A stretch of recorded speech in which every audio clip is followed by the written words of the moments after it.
Guys, आज हम लोग आए अपने नए वाले घर पे। हम लोग का घरवास था, हम लोग खेल ही रहे थे, तभी उल्लू हम लोग को गिरा हुआ पानी मिला, वो डूब रहा था, इसीलिए हम लोग उसको छेटा में उठा के रख दिया है।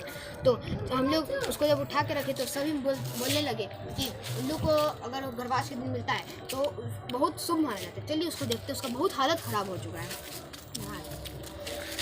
देखिए बेचारे का हालत कैसा हो गया, बेचारे का गर्दन देखिए, ज़्यादा छूछा नहीं करते जो मतलब करंट वरंट इसको लग गया है।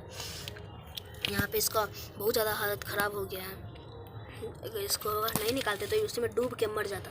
भगवान इन बेजुबान के साथ ऐसा क्यों करते हैं? कितना प्यारा लग रहा है इनका आइस, कितने प्यारे हैं ये। भगवान कैसे कर सकते हैं इनके साथ इतना धोखा। अगर इस वीडियो पसंद आई हो तो लाइक करें, सब्सक्राइब करें। बेचारे उल्लू के लिए लाइक करें। देखिए आँख भी मार रही है आपको।